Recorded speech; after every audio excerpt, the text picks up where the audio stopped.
বিদ্যাৰ অধিষ্ঠাত্ৰী দেৱী সৰস্বতী পূজালৈ মাজত মাত্ৰ কেইটামান দিন বাকী। এতিয়া ৰাজ্যৰ প্ৰান্তে প্ৰান্তে চলিছে সৰস্বতী পূজাৰ ব্যাপক প্ৰস্তুতি। পিছ পৰি ৰোৱা নাই নগৰবেৰাৰ পিজুপাৰা পালপাৰাৰ মৃৎশিল্পীসকলো। গাঁওখনৰ জীৱন পাল, দুলাল পাল আৰু নাৰায়ণ পাল এতিয়া ভীষণ ব্যস্ত সৰস্বতী পূজাৰ দেৱীৰ মৃন্ময় মূৰ্তিসমূহ নিৰ্মাণত। দিন ৰাতি একাকাৰ কৰি নিৰ্মাণ কৰিছে শতাধিক সৰু বৰ পূজাৰ মূৰ্তি। আটক ধুনীয়াকৈ সজাই পৰাই তুলিছে মূৰ্তিসমূহ। এইবেলি গাঁওখনৰ এই তিনিজন মৃৎশিল্পী আশা কৰিছে অইন বছৰৰ তুলনাত তেওঁলোকৰ এই ব্যৱসায়ত লাভৰ মুখ দেখিব। তাহানিৰ পৰাই এইসকল খনিকৰে এই কৰ্মৰ সৈতে জড়িত যদিও আজিলৈ পোৱা নাই কোনো চৰকাৰীভাৱে আৰ্থিক সুবিধা। মনত দুখ আৰু আৱেগ লৈ পাৰ কৰিছে দৰিদ্ৰ খনিকৰ কেইজনে। অৰ্থৰ অভাৱত বন্ধন বেংকৰ পৰা ঋণ লৈ চলাই গৈছে তেওঁলোকৰ এই পৰম্পৰাগত ব্যৱসায়। অতিকৈ দুখ কষ্টৰ মাজত দিন অতিবাহিত কৰিলেও আশা এৰা নাই চৰকাৰী সাহায্যৰ বাবে।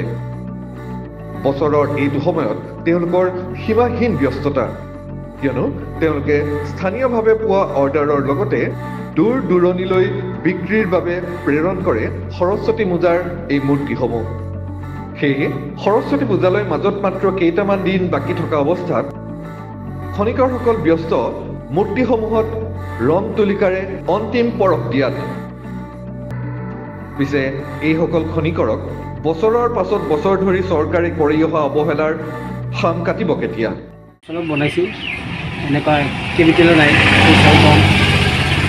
চৰকাৰে একো অনুদান চলুদান একোৱেই নিদিয়ে। ইমান বছৰ কৰি আছোঁ, কোনো টকা পইচা কিবা লোন কিবা এটা অনুদান দিলে তাৰপিছত এটা কাম কৰিব পাৰোঁ আমি। এইবিলাকতো খালি পইচা পাতিয়ে লাগে। আজিকালিতো চব বস্তুৰে দাম হৈ গৈছে। এইবাৰ অলপ চলপ বনাইছোঁ, 30-40টামান বনাইছোঁ মূৰ্তি। এতিয়া কিছুমান যাব, কিছু গুৱাহাটীত লৈ যাওঁ অলপ। ডাঙৰ কিমানটা বনাইছে? ডাঙৰ 10টামান বনাইছোঁ, সৰু আছে 20টামান। অৰ্ডাৰ হিচাপত বনাইছে না?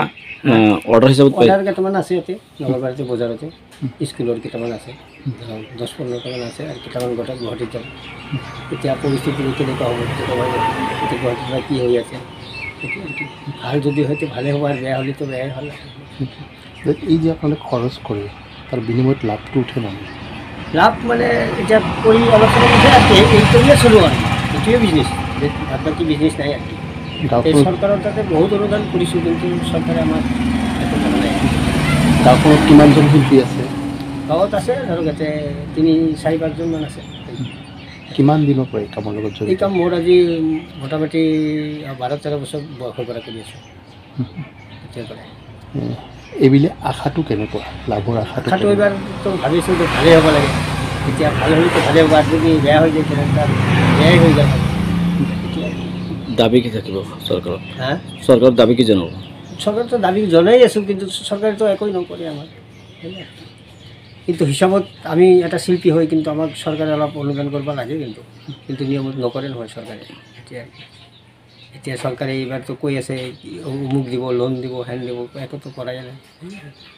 এতিয়া চৰকাৰে দিলে আমাৰ অলপ সুবিধা হ'ল হয়, ভাল হ'ল হয়, আমি অলপ সহায় পালোঁ হয়।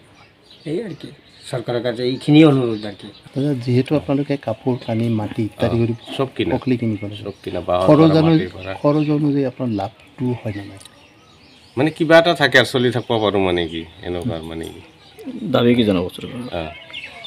এই ব্যৱসায়টো আপোনালোকৰ নিজৰ পকেটৰ ধৰণে কৰিছে না কোনো লোন বা তেনেকুৱা? নাই, এইবিলাক এই বন্ধনৰ পৰা লোন উঠাইছোঁ, উঠি এইবিলাক চালান অলপ বনাই লৈছোঁ, সেই হিচাপত কৰি আছোঁ।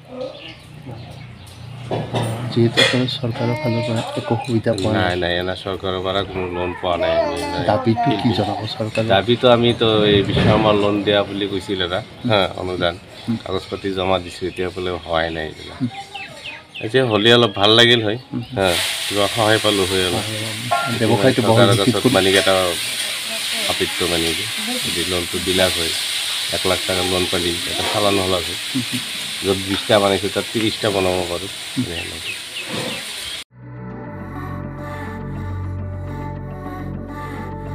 Bureau report, মিৰৰ of Assam.